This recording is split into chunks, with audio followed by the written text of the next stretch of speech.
Alrighty, guys, here we've got a balanced scorecard. And remember, that gathers information about the entity, but multiple dimensions of that organization's performance, okay? And those multiple dimensions, again, are called critical success factors. And obviously, these are necessary if you want to accomplish your firm's strategy. So the critical success factors are actually divided into four parts. If you guys remember, we use the acronym FICA.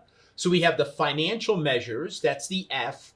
Then the ICA are the non-financial measures, the internal business processes, customer satisfaction, that's the C. And the A is the advancement of innovation and HR development. And here they called it learning and growth, okay? But advancement of innovation and HR development or learning and growth, but that's the A, advancement. So FICA, those are the non-financial, the ICA, and then obviously the financial focuses in on profit, growth. The internal business processes, are we efficient? Okay, reducing defects, customer satisfaction is self-evident. The advancement of innovation in HR, well, retention of key employees, learning and growth opportunities. And again, the reason they call it a balanced scorecard is because they want to emphasize that all factors, both financial as well as non-financial, are critical to accomplishment of any business's objectives. So the four here we have the F, we have the I, the C, and then learning and growth is used in lieu of advancement of innovation in HR, but that would have been the A. So progress is shown using a quick color scheme. Okay, so green means the actual results either meet or exceed the target. If it's yellow, that means the actual results are within 75% of meeting the target.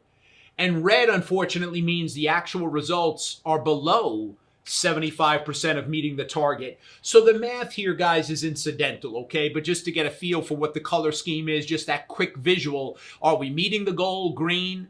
Okay, are we within 75%, getting close? Yellow. Red, really bad, below the 75%. Okay, so just some of the key points we want to cover. So with the financial, increasing sales growth is the first tactic. Okay, because the division earns 22% of its sales from new customers, which is exceeding the target of 20, this means obviously they're achieving that goal. Market share of 3% though is less than the target of 5%, so that means they're well below their goal. Increasing return on equity is the second tactic. 68% of the projects result in a positive NPV for the division, which is relatively close to the goal of 75%. Net income is targeted to grow 5% with actual growth of 6%. So obviously this is excellent progress for the division.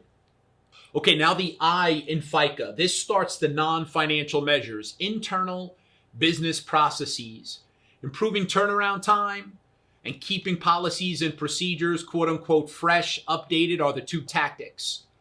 With the average number of days in the division Q, 3.2 versus a target of 3.5, the goal has been exceeded. Okay, the total time in the process goal of 18 days is exceeded slightly by the actual number of days, a little bit longer, 18.5.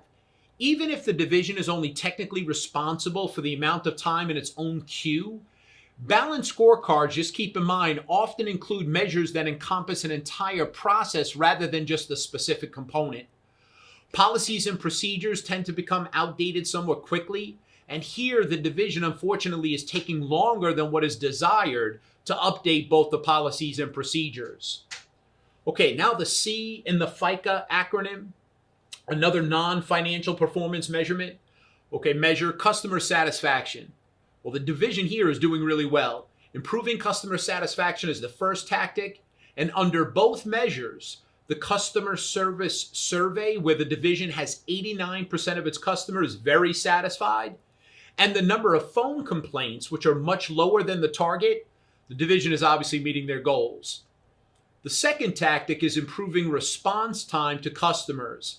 And here, even though the initial outreach is taking a little longer than the target time, 1.35 days versus the 1.2, the time between the initial outreach and closure is happening faster, 2.45 days versus 2.5. Okay, which is the targeted time. Alrighty. Lastly, we have the A, advancement of innovation in HR or learning and growth. So the focus here is on the HR aspects of the division. Reducing employee turnover is critical for containing costs for the division, and here they are slightly below target on both of their measures. Retention rates for higher level staff are slightly below the target, as are the percentage of new open positions filled by internal candidates.